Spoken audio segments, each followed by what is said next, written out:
आज की कहानी, क्या जीत पाएगी कनिका बॉस का दिल।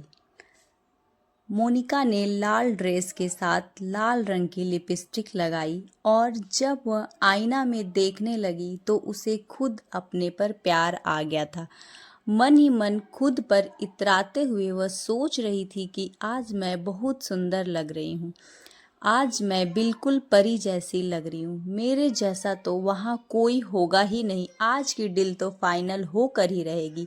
जब स्त्री होकर उसका अपने मन खुद को देखकर काबू नहीं हो पा रहा है तो पुरुषों का क्या कसूर। ऑफिस पहुंची मिस्टर दानिश उसका बेसब्री से इंतजार कर रहे थे। उसे देखते ही उन्होंने शरारत से सीटी बजाई। ये ही तो है उनकी कंपनी का तुरुप का इक्का। लड़की में गजब का टैलेंट है। वह जहाँ कहीं भी उनके साथ जाती है डील करवा कर ही आती है।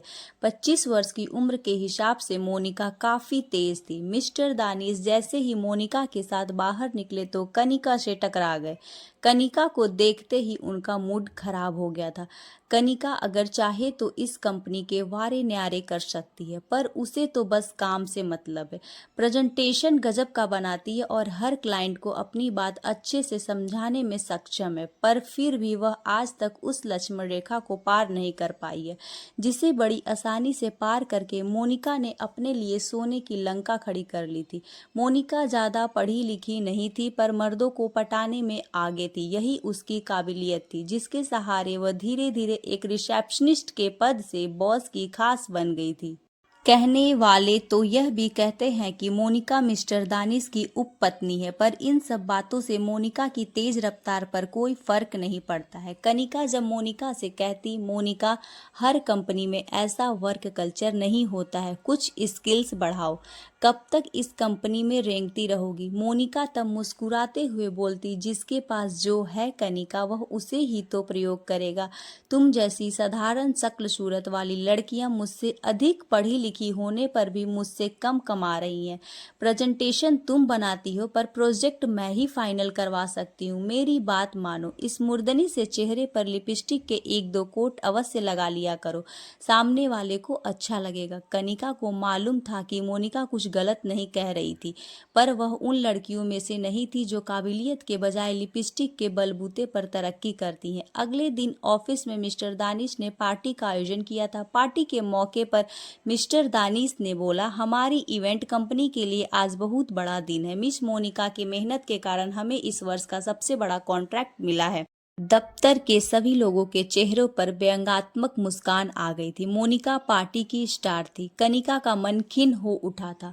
दिन रात मेहनत करके उसने प्रेजेंटेशन बनाई थी और उसका कोई नाम नहीं, उसके काम की कोई काबिलियत नहीं। उसे बहुत बुरा लगा कि उसकी इतनी मेहनत के बावजूद भी उसका कहीं भी कोई नाम नहीं है।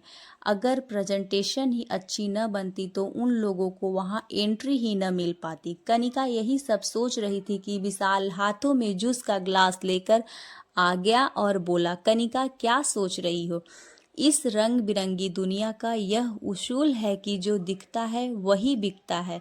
कनिका बोली, जानते तो हो मैं चाह कर भी उस राह पर नहीं चल सकती। विशाल को कनिका से लगाव था। इस कंपनी में वह सबसे अलग थी। विशाल कनिका को उत्साहित करते हुए बोला, कनिका तुम मेहनत करती रहो, मुझे विश्वास है कि तुम जरूर कोई करिश्मा करके रहोगी। ग्रे और पर्पल सूट में कनिका बहुत ही सौम्य लग रही थी। वही मोनिका लाल फ्रॉक में एकदम आग लग रही थी। आज कनिका जैसे ही दफ्तर में घुसी तो देखा एक नया चेहरा मिस्टर दानिश के केबिन में था। विशाल कनिका को देखकर हंसते हुए बोला, अब देखो मोनिका की नई प्रतिद्वंदी आ गई है। कनिका गुस्से से बोली, क्या पता काम में बढ़िया हो, तुम लड़कियों के बारे में बहुत जजमेंटल हो। विशाल, हर छोटे कपड़े पहनने वाली लड़की नाकाबिल नहीं होती। मिस्टर दानिश की छोटी सी इवेंट कंपनी थी, party master. Mister Danish Kanpur से दिल्ली नौकरी करने आए थे, लेकिन जल्द ही उन्हें समझ आ गया था कि उनकी नौकरी के वेतन में उनके बड़े बड़े सपने पूरे नहीं हो सकते। इसीलिए कुछ सालों बाद उन्होंने यह इवेंट मैनेजमेंट कंपनी खोल ली थी। शुरू के 1-2 वर्ष के भीतर ही उन्हें समझ आ गया था कि मेहनत के साथ साथ इस क्षेत्र में सफल होने के लिए और भी हुनर चाहिए। धीरे धीरे उनकी कंपनी में विशाल, कनिका, मोनिका, सोहन और जीत जुड़ गए थे। सोहन और जीत कंपनी के लिए प्रोजेक्ट लाते थे। उन प्रोजेक्ट के लिए प्लानिंग का काम कनिका और विशाल करते थे, लेकिन बहुत बड़ा फाइनल होते होते डील अटक जाती थी। हाई सोसाइटी में बहुत सारे क्लाइंट्स को कुछ फेवर चाहिए होते थे।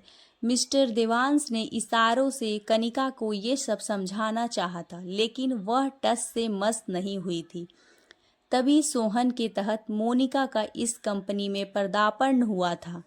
मोनिका कपड़ों के साथ साथ विचारों में भी काफ़ी खुली हुई थी। उसने पार्टी मास्टर को ग्लैमरस बना दिया था। कंपनी बहुत तेजी के साथ तरक्की की राह पर अग्रसर थी। मोनिका कहने को किसी भी कार्य में सक्षम नहीं थी, पर वह दानिश को खुश करने के साथ साथ सारे क्लाइंट्स का भी ख्याल रखती थी। मोनिका पार्टी मास्टर की स्टार परफॉर्मर्स थी, परंतु आज यह शोक और हसीन चेहरा देखकर हर कोई एक दूसरे की तरफ देख रहा था। तभी मिस्टर दानिश केबिन से बाहर आए और बोले, फ्रेंड्स, जैसे जैसे हमारी कंपनी तरक्की कर रही है, हमारा परिवार भी बढ़ रहा है। ये है मिस नित्या, जो मिस भोपाल रह चुकी हैं। मैं आशा करता हूँ अब हमारी कंपनी का सक्सेस ग्राफ और तेजी के साथ ऊपर जाएगा। विशाल जीत के कान में फुसफुसा रहा था, हमारा काम तो और बढ़ गया। ये लड़कियां उल्टे सीधे तरीके से प्रोजेक्ट हथिया लेंगी और कनिका व मुझे रात दिन मेहनत करनी पड़ेगी। आज मोनिका के बजाय मिस्टर दानिश का पूरा ध्यान नित्या की तरफ था। मोनिका के चेहरे को देखकर ऐसा लग रहा था जैसे किसी ने उसके चेहरे पर राख पोत दी हो। अब ऑफिस का नज़ारा बदल गया था। मिस्टर दानिश को नित्या से बहुत उम्मीदें थी। अब मोनिका लिपस्टिक के कितने भी शेड्स लगा ले, लेकिन मिस्टर दानिश को कोई भी शेड आकर्षित नहीं कर पाता था। क्लाइंट्स को भी अब नई लिपस्टिक गर्ल में अधिक इंटरेस्ट था। मोनिका के इतिहास और भूगोल से वे सभी भली भांति परिचित थे। अब उन्हें कुछ नया चाहिए था। एक दिन मिस्टर दानिश नित्या के साथ किसी मीटिंग को अटेंड करने गए हुए थे। कनिका विशाल के साथ प्रेजेंटेशन बनाने में व्यस्त थी। मोनिका जीत और सोहन के साथ ऐसे ही गप्पे लगा रही थी। तभी एक औरत ने दनदनाते हुए ऑफिस में प्रवेश किया। गौरव वर्ड, छोटी छोटी बिल्ली जैसी सतर्क आंखें, उठी हुई नाक और बिलासी मोटे अधर, आते ही तेजी से हुंकार भरते हुए बोली, कौन है मोनिका? मोनिका उठते हुए बोली, जी मैं। वह औरत लगभग चिल्लाते हुए बोली, तुम जैसी लड़कियां मेरे पति के लिए बस एक टाइम पास हो। तुझे क्या लगा अपने पेट में किसी का भी पाप लेकर घूमेगी और उसका इल्जाम मेरे पति पर लगाएगी? तू बस उसके लिए अय्यासी के सामान से ज़्यादा कुछ नहीं है। जिसका बच्चा है या तो उसके साथ शादी कर ले या मार दे, पर यहाँ से तेरा कोई फ़ायदा नहीं होगा। जैसे आंधी की तरह वह औरत आई थी, वैसे ही तूफान की तरह चली गई। मोनिका जहाँ थी वहीं की वहीं खड़ी रही और उसका शरीर पत्ते की तरह काँप रहा था। कनिका ने दूर से देखा, मोनिका का चेहरा हल्दी की तरह पीला पड़ गया था। अगर सोहन सहारा न देता तो मोनिका जरूर लड़खड़ाकर गिर पड़ती। विशाल और कनिका मोनिका को डॉक्टर के पास लेकर गए। डॉक्टर ने विशाल से पूछा, आप इनके हस्बैंड हैं क्या? देखिए, इनका तीसरा माह शुरू होने वाला है। ऐसी हालत में इतना तनाव इनके लिए सही नहीं है। उस रात विशाल की सलाह पर कनिका मोनिका के पास उसके घर में ही रुक गई थी। उसके घर की हर दरो दीवार पर मिस्टर दानिश की मौजूदगी के चिन्ह इंगित थे। रात में खाना खाते हुए जब कनिका ने मोनिका से पूछा, मोनिका क्या करना है, क्या अकेले पाल पाओगी इस बच्चे को? मोनिका आंखों में आंसू भरते हुए बोली, दानिश इस बच्चे को अपना नाम देने के लिए तैयार नहीं है। उसके हिसाब से यह मेरी मौज मस्ती का परिणाम है। कनिका, मैंने सब दानिश की तरक्की के लिए किया था और मैं दिल से उसे प्यार करती हूँ, पर दानिश ने नित्या के आते ही मुझे दूध में पड़ी मक्खी की तरह निकाल दिया। कनिका ने कहा, सबसे पहले बच्चे के बारे में सोचो और फिर कहीं और नौकरी कर लो। मोनिका बोली, पिछले 3 माह से कोशिश कर रही हूँ, पर मुझ जैसी सिंपल ग्रेजुएट के लिए मार्केट में कोई नौकरी नहीं है। कंप्यूटर तक तो ठीक से ऑपरेट नहीं कर पाती हूँ। कनिका को मोनिका के लिए बहुत दुख हो रहा था, पर यह राह मोनिका ने खुद ही अपने लिए चुनी थी। फिर अचानक से 7 दिनों के लिए मोनिका दफ्तर से गायब हो गई थी। जब 7 दिनों बाद मोनिका ने दफ्तर में प्रवेश किया तो वह बेहद थकी हुई लग रही थी। मोनिका ने ही कनिका को बताया कि मिस्टर दानिश ने इस शर्त पर उसे अपनी जिंदगी में जगह दी है कि वह गर्भपात करा ले और अपना मुंह बंद करके जो काम कर सकती है करे। मिस्टर दानिश की जिंदगी के साथ साथ अब मोनिका दफ्तर के लिए भी एक फालतू सामान बन गई थी। आज मिस्टर दानिश की बहुत बड़ी डील होनी थी। नित्या खूब अच्छे से तैयार होकर आई थी, पर इस बार क्लाइंट को प्रेजेंटेशन समझाते हुए नित्या उनके प्रश्नों के उत्तर नहीं दे पाई।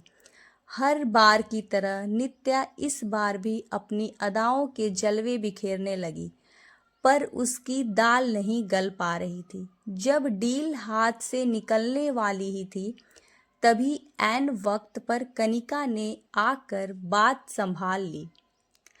कंपनी के निदेशक कनिका से इतने अधिक प्रभावित हुए थे कि उन्होंने कनिका को अपनी कंपनी में क्रिएटिव हैंड टीम की पोस्ट ऑफर कर दी और साथ ही साथ रहने के लिए फ्लैट और यहाँ से 2 गुना वेतन।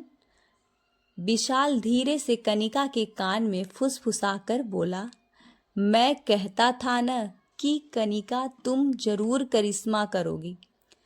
कनिका मन ही मन सोच रही थी कि लिपस्टिक से मिलने वाली सफलता लिपस्टिक की तरह ही जल्दी फेड हो जाती है, लेकिन मेहनत से प्राप्त किया हुआ हुनर कभी फेड नहीं हो सकता। काश मोनिका इस बात को अब भी समझकर कुछ कर ले। तभी कनिका ने देखा नित्या एक कोने में खड़े हुए अपनी लिपस्टिक को टचअप कर रही थी। Thank you. Subscribe my channel.